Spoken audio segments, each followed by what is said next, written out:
자, 그럼 이제 우리 태태 중에 태태까지 배웠고 이제 세세 들어가 보겠습니다. 먼저 첫 번째 이제 세종. 세종은 태종 아들이에요. 근데 태종이 세종을 위해서 아주 많은 것들을 갖다 준비해 줬어요. 강력한 왕권들, 그리고 이제 경쟁 세력들을 갖다 다 제거해 줬거든요. 그럼에도 불구하고 아들 세종은 태종을 갖다 별로 안 좋아했어요. 그러니까 여러분 드라마 같은 걸 봐도 태종과 세종과의 사이가 되게 안 좋은 걸 갖다 볼 수가 있습니다. 어떤 드라마도 태종하고 세종 사이를 갖다 좋은 관계로 그려놓은 드라마가 없어요. 그러니까 실제로 사이가 안 좋았어요. 안 좋았던 이유가 뭐냐면 세종이 어렸을 때 외갓집에서 자랐어요. 외삼촌들 밑에 자랐어요. 근데 그 외삼촌, 어떻게 보면 부모 같은 외삼촌들을 갖다가 태종이 있죠. 막판에 왕권을 강화하는 과정에서 전부 다 죽여버립니다. 그러다 보니까 세종이 있지 않습니까? 아빠 태종한테 어떤 인간적인 환멸을 갖다 느꼈나 봐요. 그래서 이 세종은 있죠. 나중에 왕이 되고 나서 통치를 할 때도 있죠. 아빠의 그러니까 절대적인 왕권 강화랑은 다른 노선을 갖다 걷는 모습을 보여줘요. 왕권과 신권의 조화를 추구하는 모습을 보여주는 거죠. 그 왕권, 신권, 조화와 관련된 가장 대표적인 정책이 의정부 서사제예요. 원래 태종은 있죠. 왕이 육조로 갖다 직계하면서 권력을 갖다 독점하는 모습을 보여줬죠. 근데 세종은 이제 다른 모습을 보여주는 거예요. 의정부에 있지 않습니까? 의정부가 직접 육조로 갖다 통제할 수 있는, 관할할 수 있는 의정부 세자제라는 새로운 시스템을 갖다 도입하는 거예요. 이게 상대적으로 왕권이 강해진 거예요, 약해진 거예요? 왕권이 약해진 거예요. 신하들한테 일부 권한을 갖다 나눠준 겁니다. 근데 그럼에도 불구하고 세종도 되게 노련하고 똑똑한 임금이에요. 신하들한테 무조건 다 주지는 않습니다. 인사권과 군사권 있지 않습니까? 핵심적인 권한 두 개를 갖다가 자기가 아직 장악하고 있는 거예요. 그렇기 때문에 세종은 있죠. 왕권과 신권의 조화를 갖다 추구하였다. 이렇게 평가를 갖다 받고 있습니다. 그리고 2번. 집현전 재정비. 여러분 집현전 아시죠? 집현전. 집현전이 세종의 트레이드마크라고 보시면 돼요. 이전 시대에 집현전이라는 기구가 있었는데 그냥 아무것도 안 하는 기구였어요. 그냥 없는 거랑 똑같았어. 그 기구를 갖다 세종이 정비해가지고 있죠. 학문, 연구. 동시에 요 학문, 연구보다도 더 중요한 기능이 뭐냐면 경연을 담당하도록 했던 거예요. 경연이 뭐냐면 요게 이제 언론 기능 중 하나입니다. 신하들이 있죠. 스승의 입장에서 왕을 갖다 가르치는 수업. 왕을 갖다 어떻게 보면 견제하고 왕을 갖다가 이렇게 견제하는 언론 기능 중 하나입니다. 요 경연이라는 기능을 갖다 집현전에 부여를 갖다 했던 거예요. 근데 세종이 워낙 똑똑해가지고 신하들이 얘기하면 그냥 고개 끄덕끄덕 하는 사람은 아니에요. 그러니까 신하들이랑 이제 논쟁 형태로 이제 경연을 갖다 유지했던 거죠. 그리고 3번에 보시면 중앙집권화. 세종이 조선 초의 왕이에요. 조선 초의 가장 대표적인 업적 중 하나가 이제 중앙집권화거든요. 지방에 대한 100% 지방간을 갖다 파견을 하면서 기존의 지방의 주인공이었던 향리들을 갖다 견제하는 작업이 조선 초에 완성이 되는 거예요. 세종도 그 작업에 동참을 했던 겁니다. 그래서 이제 향리들을 견제하는 법들을 갖다 만들었는데 이 법을 암기하는 것은 나중에 심화, 고난도 영역이에요. 일단은 세종이 향리들을 갖다 견제했다. 중앙집권화의 맥락에서 이렇게 기억을 하세요. 그리고 조선의 이제 기본적인 대외관계 있죠. 외교 노선이 4대 교린이라고 부릅니다. 4대. 중국 큰 나라를 섬기고 있죠. 그 다음에 교린에서 우리보다 좀 수준이 낮은 일본이라든지 북쪽의 여진족들 있지 않습니까? 여진족들을 갖다 구슬르는 정책. 이 4대 관계는 나중에 대외관계 정리를 하시면 있죠. 태종 때 완성이 되고 교린 관계는 있지 않습니까? 세종 때 완성이 돼요. 세종 때 그 교린 관계 완성과 관련된 내용이 뭐 스시마섬 토벌, 이종무라는 인물을 보내서 스시마섬을 토벌하게 돼요. 자, 요거 이제 오답으로 나오면 어떻게 나오냐면 고려 창왕 때 있지 않습니까? 박이란 인물이 스시마 대마도로 갖다 정벌하게 돼요. 스시마 대마도 똑같은 말이에요. 대마도를 일본식으로 읽으면 스시마가 나옵니다. 이게 박이의 대마도 정벌과 이종무의 대마도 정벌을 바꿔가지고 오답을 구성할 수 있어요. 두 개 구별하는 방법은 있죠. 이씨 조선이니까 이씨가 활동을 했어요. 이씨가 대마도를 정벌하였다. 이렇게 구별하시면 됩니다. 그리고 박의 대마도 토벌은 고려 후기라 나오지 보통 창왕이라 잘 안 나와요. 근데 이제 세종의 이종무의 스시마 정벌은 세종으로 왕으로 연결해서 나오니까 세종이랑 연결해서 잘 정리하십시오. 그 다음에 이제 북방에 여진족으로 갖다가 토벌하면서 국경선을 갖다 넓혀서 오늘날 국경선을 갖다 확보하게 돼요. 그게 이제 사군육진의 개척입니다. 그 중심에 있었던 인물이 뭐 최운독, 김종소인데 최운독은 나중에 심하게 챙기고 있죠. 일단 이제 김종소가 사군육진 개척을 완성하였다. 이렇게 정리하십시오.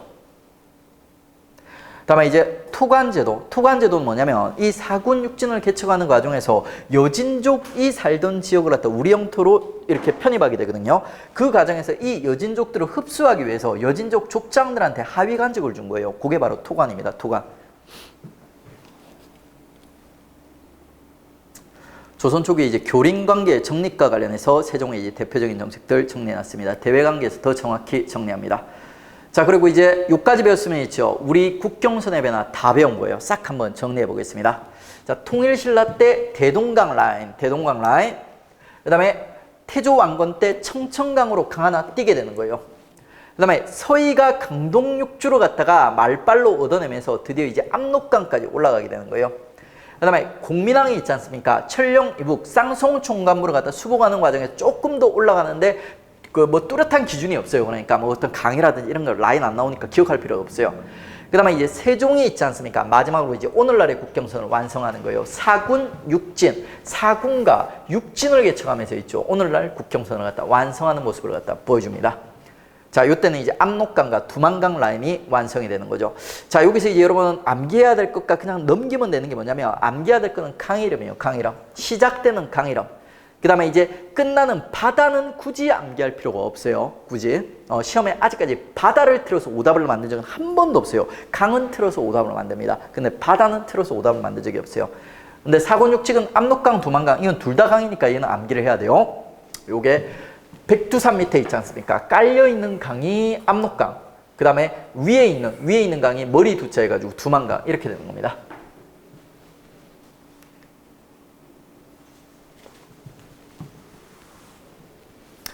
다음에 이제 세종에 있지 않습니까? 경제와 관련된 정책들 앞으로 있지 않습니까? 경제사와 관련된 정책들은 제가 정확히 이해를 안 시키고 단순 암기를 해주세요 이런 얘기를 갖다 좀 할 거예요. 저번에 이제 통일신라 얘기할 때도 좀 그랬죠. 관료전 노국 같은 거. 왜 그러냐면 경제는 정확하게 이해하려면 경제사적 기초 지식이 필요합니다. 그래서 일단은 단순히 암기를 해주세요. 공법도 마찬가지요. 세종이 공법이라는 토지제도를 실시했는데 요 제도를 갖다 이해하진 않고 있죠. 그냥 세종이 공법 실시했어 이렇게 암기할 거예요. 그 다음에 이 공법 안에 두 개의 법이 포함되어 있어요. 전분육등법과 연분구등법. 아직 완벽하기보다는 대충 이런 뉘앙스로만 익숙해질 정도로만 봐주세요. 경제사 가서 완벽하게 이해하고 암기해도 늦지 않습니다. 그 다음에 이 공법이 갖는 가치는 있지 않습니까? 이 공법이 갖는 정치사적 가치는 여론조사를 바탕으로 실시했다는 거예요. 여론조사를 바탕으로. 자, 이 시대 때, 지금으로부터 600년 전에요. 이 시대 때 왕이 있지 않습니까? 어떤 토지제도를 하나 실시할 때 지 마음대로 실시하지 않고 있죠. 18만 명에 달하는 백성들과 관리들의 여론조사를 수용해가지고 실시했던 거예요. 원래 세종이 생각했던 건 공법 스타일이 아니었대요. 근데 백성들의 이런 그 여론을 존중해가지고 있죠. 자기가 원하지도 않는 법을 갖다 실시했다는 거. 이게 이제 세종의 대단한 면이죠. 농사직설도 뒤쪽에서 외우면 돼요. 곧 배울 거예요. 그 다음에 이제 유교와 관련해서 우리 세종하면 일단 관학파 스타일이에요? 살림 스타일이에요? 여러분 지금까지 배운 지식을 바탕으로 살림이 아니라 관학파 스타일이죠. 기술도 중시하고. 그래서 야 관학파니까 유교윤리 별로 안 좋아하겠는데 아니에요. 관학파도 성리학자고 유학자예요. 그러니까 그래서 유교윤리 정착을 위한 그리고 이 유교윤리 정착이 어떤 효과가 있냐면 중앙집권화의 효과가 있어요. 중앙집권화요. 이게 조선 초에 이제 숙제 중에 하나가 중앙집권화다 보니까 세종도 유교윤리와 관련된 활동을 갖다 하게 돼요. 주작 아래 자. 그 성리학자면 다 환장한다는 그 주작 아래 특히 사람들이 환장하죠. 그 다음에 삼강행실도 이게 아주 중요합니다. 세종이 삼강행실도라는 게 있죠. 유교적 덕목이 5개가 있는데 그 5개 중에서 가장 기본이 되는 3개 유교적 덕목과 관련된 사례와 얘기들을 갖다 그림과 글로 표현한 책입니다. 삼강행실도.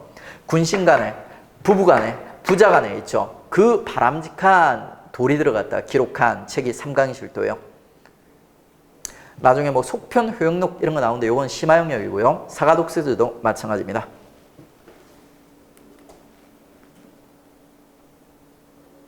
그다음에 이제 세종의 이제 사회 정책과 관련된 내용들 정리해 보겠습니다. 의창제 우리 어디서 봤어요? 고려 누구? 성종 때 의창제. 무슨 제도랑 똑같다? 태조가 실시했던 흑창, 그 다음에 또 누구예요? 그러니까 고국천 왕 때 진대법이랑 똑같다고 했어요. 쌀 빌려주는 제도, 세종도 실시했던 겁니다. 그다음에 세종이 있죠. 우리 5천년 역사상 노비한테 가장 관심이 많았고 가장 관대했던 임금입니다. 세종이 노비한테 이렇게 잘했던 이유가 뭐냐면 자기가 개인적으로 아는 노비가 몇 명 있었던 거예요. 첫 번째가 그 노비 출신의 조선 최고의 과학자 장영실이에요. 장영실이 아빠는 중국인이고 있죠. 엄마가 관노예요. 그래서 이제 그 관노 엄마한테 태어난 장영실, 엄마가 노비다 보니까 이제 노비였던 거예요. 근데 얘가 너무 영리했던 거예요. 그래서 얘를 태종 때부터 활동하는데 세종이 이제 제대로 키워주는 겁니다. 빡세게 일 시키고 대신에 이제 대접도 해줬던 거예요. 그게 이제 장영실. 그다음에 이제 세종이 또 개인적으로 이제 되게 관심이 많았던 노비 중에 하나가 세종의 장모예요. 세종의 장모가 왜 노비입니까? 태종이 있지 않습니까? 왕권 강화하기 위해서 측근 세력들 다 제거했다고 했죠. 그 제거했던 측근 세력 중에 하나가 세종의 처가였어요. 세종의 처가.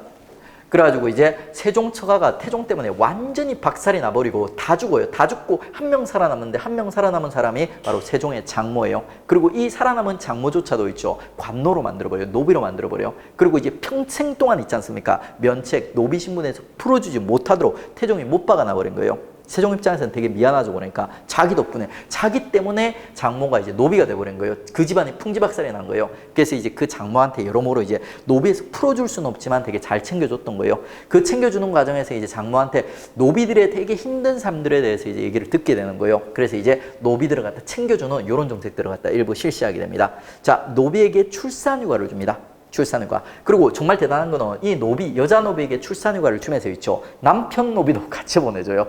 여자 노비 지금 몸이 아프니까 보살펴줄 사람이 필요하다는 거예요. 남편도 같이 보내주나. 자, 그 다음에 노비 사용금지, 주인이라도 함부로 노비 못 죽이도록 이런 이제 노비를 갖다 아껴주는 정책들을 갖다가 노비 사랑이 지극했던 이제 세종. 그 다음에 이제 3번은 뭐냐면 있죠. 죄인들이요. 죄인이라고 해서 너무 함부로 대하지 말라면서 사회적 약자들을 위한 이런 정책들을 갖다 펼쳤던 거예요. 1, 2, 3번이 전부 다 사회적 약자들을 위한 정책들이요. 금부삼복법 정확하게 이름 외울 필요 없어요. 시험마다 명칭이 좀 바뀌어서 나와요. 사용할 때 있죠. 삼심을 거친 다음에 사용하라는 거예요. 함부로 죽이지 말라는 거예요. 뭐 복심제라고도 부르고요. 여러 가지 명칭으로 등장합니다. 그 다음에 태배금지법도 이런 구체적으로 외울 필요 없어요. 가혹한 형벌을 금지하는 이런 명령을 갖다 내렸던 겁니다. 그러니까 죄인들, 그 다음에 또 노비들, 그 다음에 이제 가난한 사람들, 이런 이제 사회적 약자들을 위한 정책들을 갖다 두루두루 세종이 펼쳤던 겁니다. 근데 세종이 특이하게 있죠. 향리한테는 되게 가혹하게 대하는 거예요. 향리한테. 왜 그러냐면 향리는 불쌍한 애들이 아니에요. 그러니까 고려시대 때 지방의 지배자였어요. 그리고 조선 초에도 여전히 애들이 살아있어가지고 애들이 수령한테 계기던 애들이에요. 그래가지고 이제 이 수령을 갖다 밟기 위한 두 가지 이제 법, 그 향리들을 갖다 압박하기 위한 두 가지 이제 법을 갖다 만들었던 겁니다. 이름 구경만 해두세요. 나중에 심화 가면 결국 다 알아야 됩니다. 근데 이름이 좀 특이해가지고 정확하게 안 해도 다 풀 수 있는 애들이에요. 그리고 뭐 세종의 훈민정음 반포와 뭐 상마행실도. 세종 훈민정음 반포는 제가 본문에 안 해놨어요. 다 알죠. 그러니까 우리 한글 만든 거 세종이라는 거. 예. 자, 문제 풀어보겠습니다. 다음 글을 반포한 왕의 재위 시기에 있었던 사실로 옳은 것은, 자, 요 사료도 일명 숙지 사료예요. 요 사료 뉘앙스 한번 한두 번은 정독을 해봐야 돼요. 자, 여기서 지금 육조직계제를 얘기하고 있는데 육조직계제를 갖다가 옹호하고 있어요, 비판하고 있어요? 비판하고 있어요. 그러니까 비판하면서 있죠. 6조의 모든 직무를 먼저 의정부에 여쭈어 논의하고, 6조 직계제는 의정부 무시하고 바로 왕한테 오는 거죠. 근데 여기서는 의정부에서 가부를 헤아리고 여쭈어서 결정을 한 다음에, 왕은 뭐냐면 그냥 도장만 딱 찍어요. 도장만 딱 찍어요. 무슨 시스템 얘기하는 걸까요? 이게 의정부 소사제예요. 의정부 소사제와 관련된 사료 숙지를 갖다 해주십시오. 학생들이 6조 직계제에서 시작하다 보니까 6조 직계제에 낚여버려요. 근데 제가 여러분 문제 풀 때 팁 하나 알려드리는데, 이전에도 얘기했어요. 그러니까 만약에 어떤 대상을 물어보는데 그 대상에 이름이 나와 있다. 그럼 그 대상이다 아니다? 아니에요. 그러니까 어떤 나라를 물어보는데 그 나라 이름이 나와 있지 않습니까? 박스에. 그럼 그 나라 아니에요. 그러니까 그 나라랑 관련된 다른 나라예요. 어떤 인물을 물어보는데 어떤 인물 이름이 나와 있지 않습니까? 그럼 그 인물 아니에요. 그러니까 다른 그 인물과 관련된 다른 인물이에요. 이것도 지금 어떤 제도 육조직계제는 함정이고 있죠. 여기서 보여주는 제도는 육조직계제가 아니라 육조직계제를 비판하면서 의정부 소사제를 말하고 있는 거예요. 요런 이제 함정을 여러분은 잘 피해 가셔야 돼요. 요거는 초보자들은 많이 낚이는 사료입니다. 그러면 이제 일단 세종이라는 걸 갖다 끌어냈고 있죠. 그 다음에 세종에 대한 사실로 옳지 않은 것은 의정부 서사제 실시 왕권과 신권의 조화를 이루고자 했다. 어때요? 정확하고. 그 다음에 여론조사 거쳐 전분육 등 연분구등법 공법을 시행하였다. 정확합니다. 그 다음에 사병제를 폐지하고 군사권을 일어나했다. 어떻습니까? 이건 누구예요? 아빠 태종이죠. 그러니까 요거는 왕권 강화. 그 다음에 집현전 설치, 학문을 연구하고 경연을 활성화시켰다. 역시 맞습니다. 세종과 세종이 아닌 세종 아빠를 갖다 경쟁시켰네요. 자, 그 다음에 이제 세종 아들 문종이 있는데 있죠. 문종은 시험에 잘 안 나와요. 즉위기간이 뭐예요? 그러니까 재위기간이 2년밖에 안 되죠. 그러니까 금방 죽어버려요. 그러니까 문종 캐릭터만 한번 잡아드릴게요. 문종은 있죠. 우리 조선의 27대 왕 중에 가장 잘생긴 미남, 꽃미남 왕이었다고 합니다. 근데 얼굴값을 했어요. 여자를 엄청 가렸습니다. 문종 부인을 갖다가 세종이 처음에 2명을 갖다 정해줬어요. 처음에 1명을 정해줬는데 문종이 여자 보는 눈이 진짜 까다로워가지고 아예 상대를 안 했던 거예요. 결국 소방 맞아서 쫓겨나요. 그 다음에 2번째 부인을 갖다 또 세종이 이제 나름대로 고민해가지고 골라줬는데 그 여자도 또 소방 맞아요. 문종이 거들떠도 안 봐요. 되게 여자 보는 눈이 까다로워요. 그래가지고 이제 얘는 두 번째 부인은 첫 번째 부인보다 좀 기가 센 애였어요. 얘는 자기 남편 문종이 자기를 거들떠도 안 보니까 자기랑 놀 파트너를 찾았던 거예요. 궁녀를 하나 골라가지고 있죠. 궁녀랑 이렇게 레즈비언이라 부르죠. 이렇게 동성애를 갖다 했던 거예요. 그러다가 이제 그 부인도 이제 쫓겨나요. 그러니까 그러고 나서 이제 세종이 안 되겠다 해가지고 후궁 중에 있지 않습니까? 궁녀들 중에 문종이 좀 좋아하는 아끼는 궁녀가 하나 있었어요. 그 궁녀를 갖다 결국 이제 왕비로 문종의 파트너로 만들어주는 거예요. 그러니까 이제 되게 여자를 되게 가렸어요. 그 궁녀한테 이제 태어나는 게 이제 문종의 아들, 다음 때 왕이 될 이제 단종이에요. 단종. 세종의 아들, 여자 되게 가렸다. 그 정도만 기억을 하세요. 그 다음에 동국병감 이런 것들은 나중에 이제 우리 강론 다루고 있죠. 심화 때 이제 정리하시면 돼요. 그리고 이제 이 문종이 일찍 죽으면서 이제 사단이 터지는 거예요. 단종이라는 어린 아들이 왕이 되죠. 그리고 단종 엄마 있지 않습니까? 문종. 정말 까다로운 문종이 이렇게 사랑했던 있지 않습니까? 단종 엄마. 이름이 현도광후였어요. 시험에 안 나와요. 현도광후가 있었는데 이 현도광후가 단종을 갖다가 낳으면서 죽어버려요. 그래가지고 문제는 뭐냐면 지금 단종은 있지 않습니까? 아빠도 일찍 죽었죠. 엄마도 일찍 죽었어요. 보통은 아빠가 일찍 지게 되면 엄마가 수렴청정해가지고 아들을 갖다 지켜주게 되거든요. 근데 지켜줄 엄마도 없어져 버린 거예요. 그러면 그나마 또 계모 2번째 부인이라도 있으면 되는데 있지 않습니까? 문종이 여자 보는 까다로워가지고 있지 않습니까? 현도광후 죽고 나서 다음 왕후 중전을 갖다 또 채택을 안 해요. 그러니까 그 단종은 돌봐줄 사람이 없었던 거예요. 이게 이제 문제의 시작입니다. 그러다 보니까 이제 문종도 죽을 때 되니까 걱정이 되는 거예요. 그래서 문종이 있지 않습니까? 할 수 없이 당대의 재상들, 유명한 힘 있는 그리고 충성스러운 재상들이 있지 않습니까? 이 재상들한테 단종을 갖다 부탁을 했던 거예요. 내 아들 단종을 갖다 지켜달라면서. 그러면서 이제 단종이라는 어린 초딩 아들 때 정치는 당연히 재상 중심의 정치가 운영되게 되는 거고요. 그랬더니 이제 이 문종의 동생 있지 않습니까? 세조의 둘째 아들인 수양두군이 드디어 이제 명분이 생긴 거예요. 명분. 자, 조선은 이씨의 왕의 나라인데 지금 어린 단종이 왕이 되고 나니까 있죠. 재상들이 날뛰면서 조선의 국정을 갖다 엉망으로 만들어 놓는다는 거예요. 그러면서 재상 중심의 정치를 갖다 비판하면서 있지 않습니까? 난을 일으켰던 거예요. 그게 바로 개유정난이에요. 단종의 숙부이자 있죠. 문종의 동생인 수양대군이 결국 이제 재상들을 갖다 제거해버리고 있죠. 집권하는 사건. 그리고 집권한 이후에 단종을 갖다 쫓아내버리고 지가 왕이 되는 사건이에요. 그게 이제 개유정난.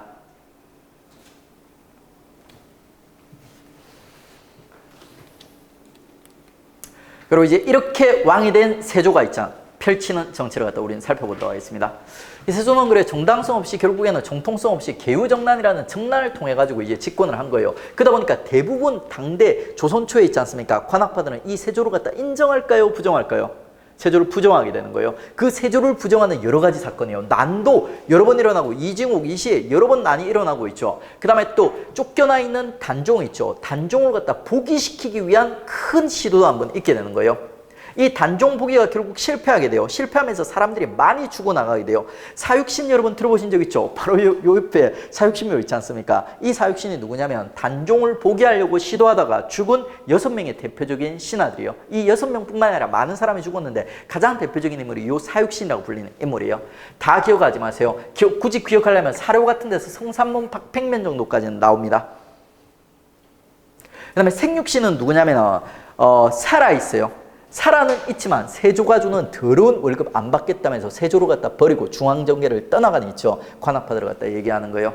요것도 다 외울 필요 없어요. 나중에 이제 문학사 배우면 김시습은 여러분 알아야 됩니다. 이런 사건들이 지금 뭘 보여주냐면 있죠. 세조가 개우정난을 일으키면서 조선의 중앙정계에서 관학파들, 건전한 관학파들이 다 떠나간다는 거예요.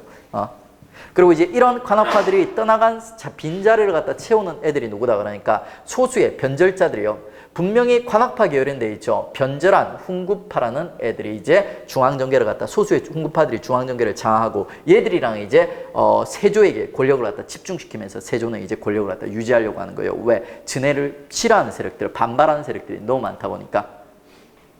한번 읽어보시면 되고요.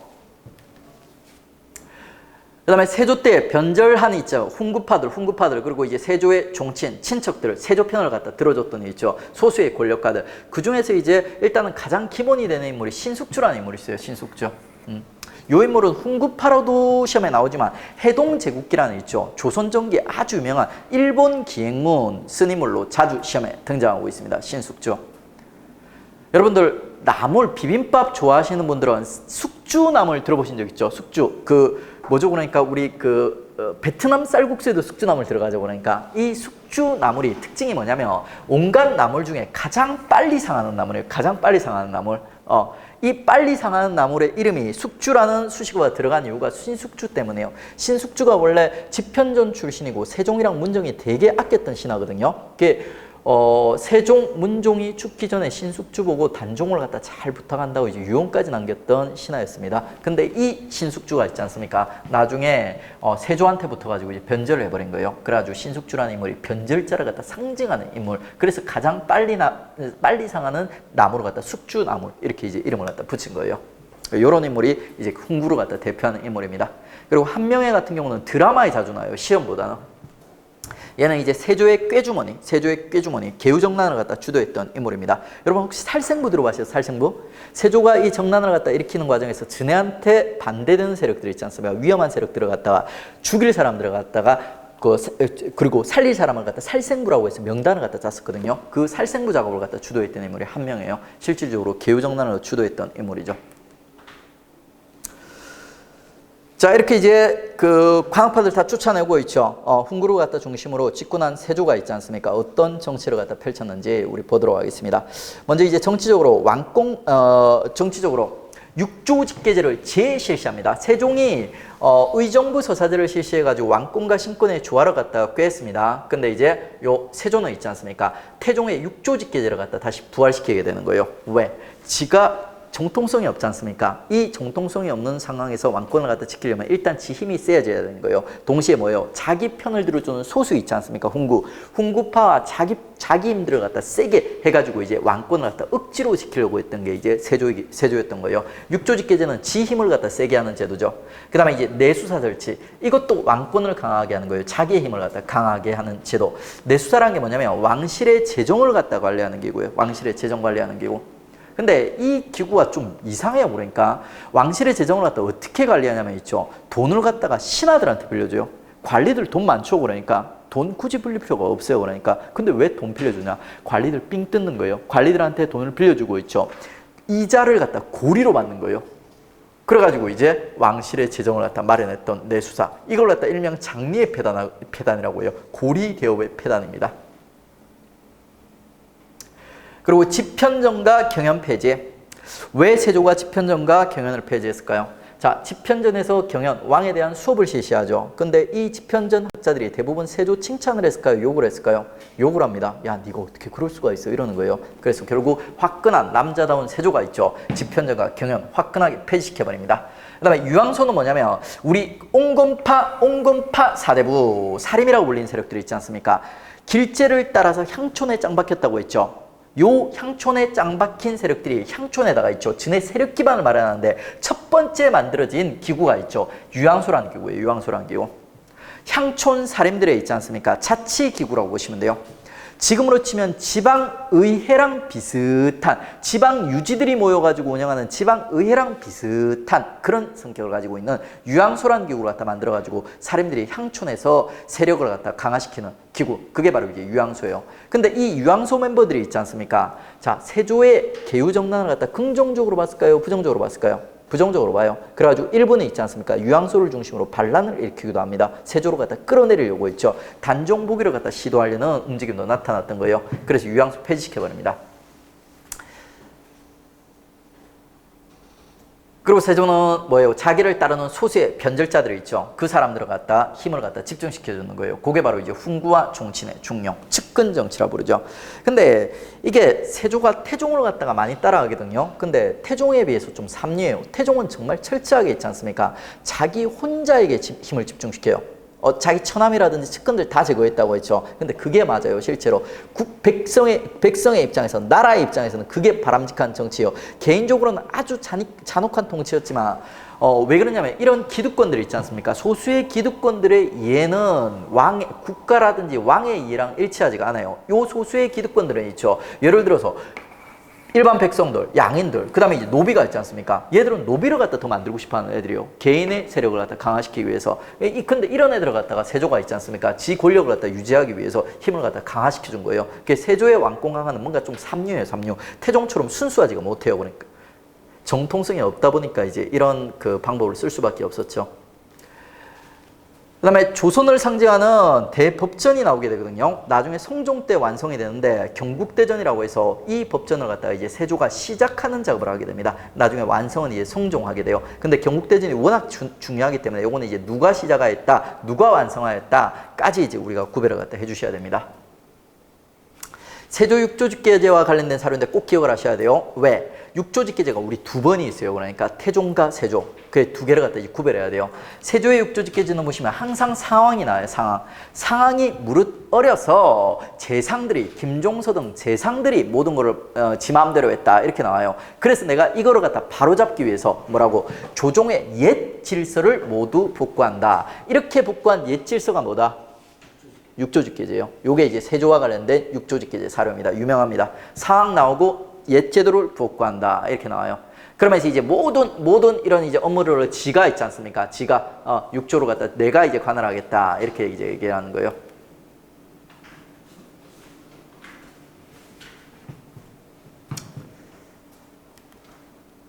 그다음에 이제 경제와 관련된 거.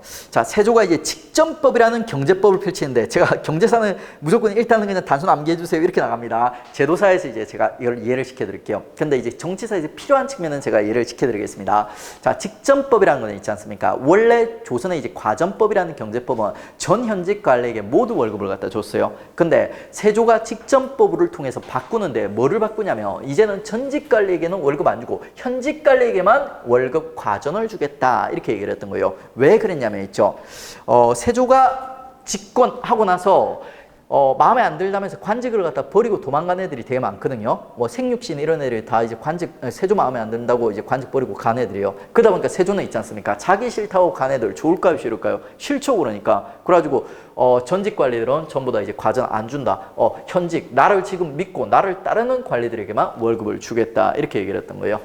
그리고 실제로 이제 세조 때쯤 되면 과전으로 나누어질 땅이 부족하기도 했습니다. 이런 문제를 갖다 해결하기 위해서 아주 화끈하게 이제 직전법이라는 아주 어이없는 법을 갖다 실시했어요. 이게 얼마나 어이없는 법인지 조선을 갖다 얼마나 망가뜨려 놓는지는 경제사에 설명하겠습니다. 그리고 이제 사회제도. 세조는 태종을 갖다 많이 따라했다고 했어요. 그래서 이제 태종의 호패법 강화. 백성들 통제하는 거죠. 그러니까. 그 다음에 이제 군현제 정비. 군현제 정비는 뭐냐면 우리 고려 때까지만 해도 그 시 밑에 다니는 촌 해서 대충 다뤘죠. 근데 그 촌 단위를 갖다 본격적으로 관리하기 시작하는 거예요. 군현제 밑에 있지 않습니까? 그 군현 밑에 멸리제라 해가지고 촌을 갖다가 마을을 갖다가 구체적으로 단위를 갖다 나누는 거예요. 면, 그 다음에 그 밑에 그 다음에 밑에 있죠. 오가작 통째에서 가구들을 갖다 5개씩 묶어가지고 또 통제하기 시작하는 거예요. 요게 이제 군현제 정비해가지고 촌단위 밑에를 갖다 본격적으로 이제 관리하는 모습을 갖다 보여주는 겁니다. 좀 더 본격적으로 제대로 있지 않습니까? 지방을 갖다 이제 통제하기 시작하는 거죠. 세조 때 아무래도 반란 같은 게 많이 일어나요. 세조로 갖다 부정하는. 그러다 보니까 이제 그거를 갖다 통제하기 위해서 이런 이제 백성들에 대한 말단 행정 구역까지 이제 이렇게 이제 통제를 갖다 하는 모습들이 등장하는 거죠.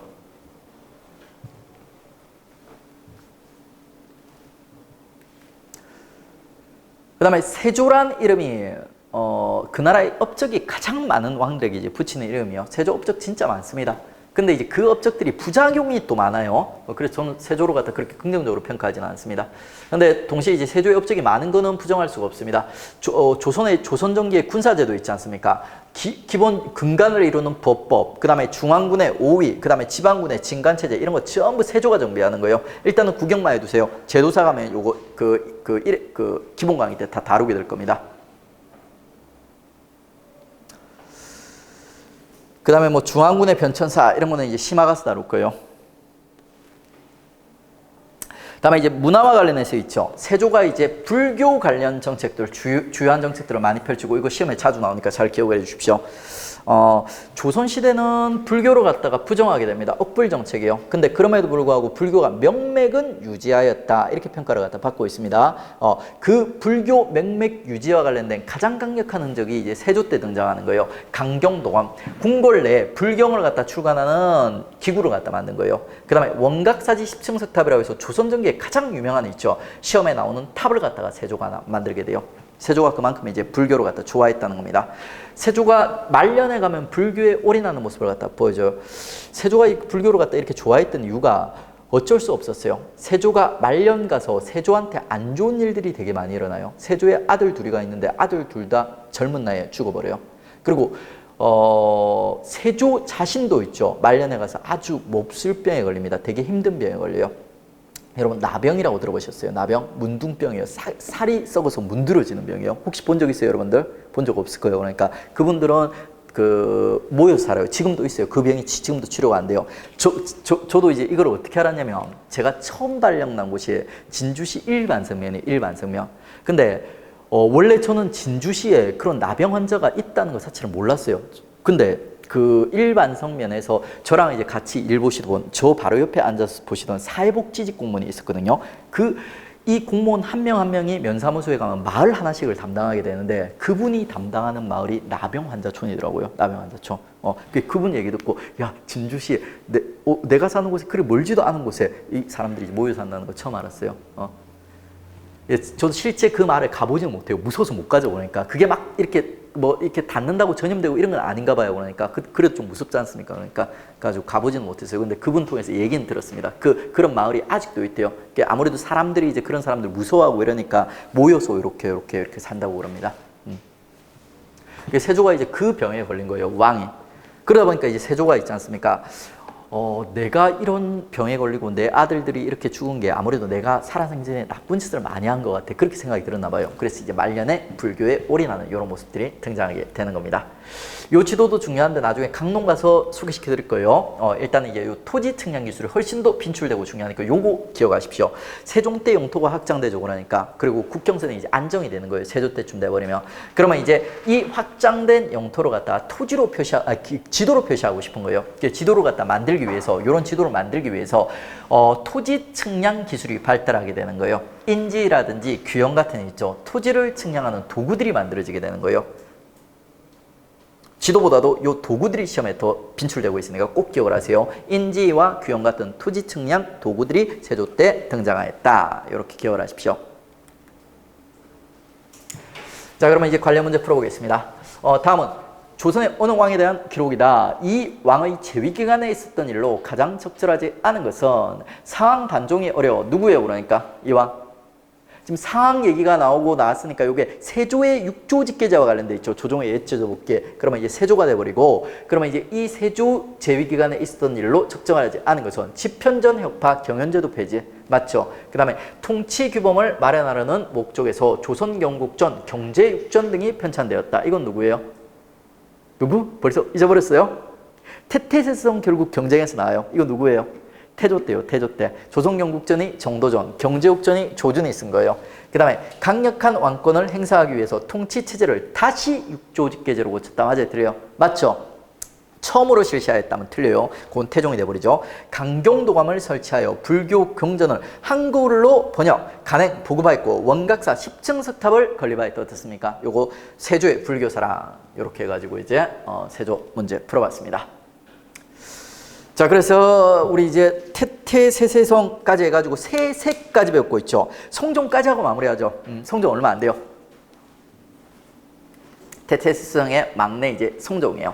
성종은 세조의 아들들이 다 일찍 죽거든요. 예종이 세조의 아들이에요. 그러니까 그러다 보니까 세조의 아들들이 왕이 되지 못하고 세조의 손자가 어린 손자가 왕이 된 거예요. 그 초딩 때에도 이제 왕이 된 거예요. 그러다 보니까 자연스럽게 있지 않습니까? 얘가 직접 통치하지 못하고 할머니들이 수렴청정을 갖다 하게 되는 거예요. 자연스럽게. 그리고 이 할머니들이 무슨 계열이냐면 결국에는 훈구죠. 그러니까 훈구 계열들이 수렴청정해가지고 통치를 갖다 했던 겁니다. 그래서 성종의 초기 개혁 들어갔다, 정책 들어갔다 보면 훈구의 성격이 강하게 묻어나오는 거예요. 세조의 어떤 정책 들어갔다 계승하는 색깔들이 강하게 묻어나옵니다. 세조라는 인물이 직정법을 실시했는데 이게 폐단을 갖다 여러 개 낳게 되거든요. 백성들을 엄청 괴롭히게 돼요. 그러면 이 폐단을 바로잡기 위해서 있죠. 관수관급제라는 제도, 경제법이 나오게 돼요. 어떤 제도인지는 경제사에 설명합니다. 일단 단순 암기하세요. 세조가 직정법을 실시하면서 폐단이 등장하면서 이 폐단을 바로잡기 위해서 성종 때 있죠. 관수관급제라는 경제법이 등장하게 된다. 일단 이름이라도 익숙해지면 있죠. 나중에 이제 경제사에서 이걸 이해시키는 건 어렵지 않습니다. 그 다음에 경국대전, 세조 때 시작해서 성종 때 완성된다.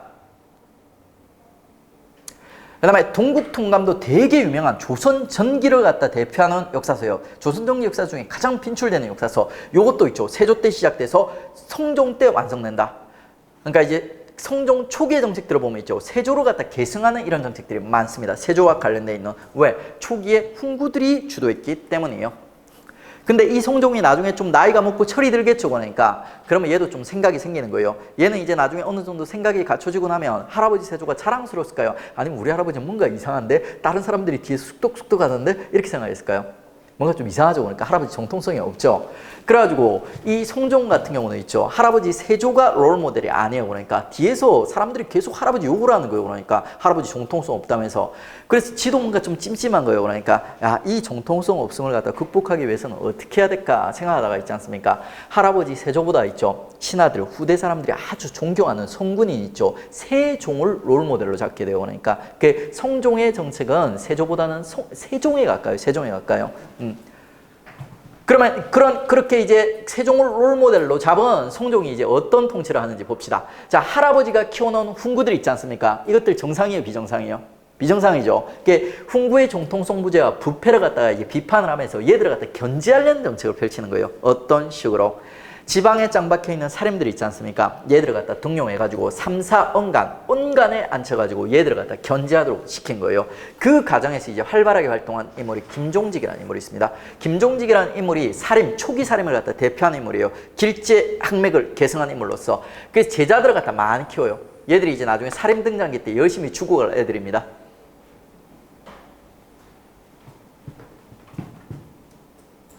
그리고 이제 이 과정에서 언론기관을 갖다 강화하면서 있죠. 홍문관이라는 그 조선의 언론 3사의 이제 막내를 갖다가 만들게 돼요. 홍문관. 원래는 이게 왕실 도서관이었어요. 근데 이 도서관에 있죠. 어떤 기능을 부여했냐면 경연, 왕을 갖다 견제할 수 있는 수업 있지 않습니까? 경연을 갖다가 부여하면서 있죠. 3사의 막내로서 자리를 갖다 잡아주게 되는 거예요. 그러면서 이제 조선의 언론 정치의 기반이, 베이스가 이제 완성되는 겁니다. 그 다음에 유양소 뭐 하는 기구라고 했어요? 지방 사림들이 있지 않습니까? 사림들이 이제 근거지요. 사림들을 갖다 등용하면서 사림들을 갖다 강화시키기 위해서 세조가 협파했던 유양소를 갖다 이제 복구해 주는 거예요. 네, 다 지역적인 거예요. 성장의 기타 업적도 심화에서도 가볍게 갑니다. 시험에 잘 안 나오니까. 자, 다음은 어떤 책의 서문이다. 이 책이 완성된 시기의 왕에 대한 설명으로 옳은 것은 세조께서 일찍이 말씀하셨다. 그럼 얘는 세조일까요? 아닐까요? 이 왕은 세조는 아니에요. 그러니까 세조랑 관련된 애예요. 그러니까 세조가 이제 뭐라고 했나 봅시다. 쭉 법과 관련된 얘기를 갖다 해요. 그래가지고 이제 만대의 성법을 만들고자 하였다. 그러면 이 법은 무슨 법? 경국대전. 그러면 이 왕은 무슨 왕? 완성하는 왕은 성종 이렇게 되는 거예요. 여러분 순진하게 세조 나왔다고 그냥 세조 이거는 초딩이에요. 자, 그러면 이제 성종과 관련된 설명으로 옳은 것은 홍문관이 설치되어 경연이 실시되었다. 어떻습니까? 이게 성종이죠. 바로 정답이 나오네. 2번 원각사지 십승스탑은 누구예요? 누구? 세조. 그 다음에 경제육전 아까 봤는데 태조 때 조준. 그 다음에 효자 충신, 연료 등의 사례를 뽑아서 만든 백성들의 윤리서인 삼강행실도 이거는 세종. 그래가지고 결국 태태세세성을 경쟁시켜서 문제 구성하는 보시죠. 요게 이제 기본 형태예요. 여러분 처음에 이제 태조 볼 때는 오답선지를 하나도 모르겠죠. 근데 이제 성종까지 배우면 오답선지들이 이제 이해가 되게 되는 거예요. 요 5명의 왕들을 갖다 비교해가지고 기본적으로 문제가 구성되게 되어 있습니다. 자, 이렇게 해가지고 이제 우리 조선 전기에 있죠. 조선시대 관사, 봉화, 세종, 관악주독의 5명의 주인공 태태세세성을 갖다 살펴봤어요. 그리고 한번 잘 보세요.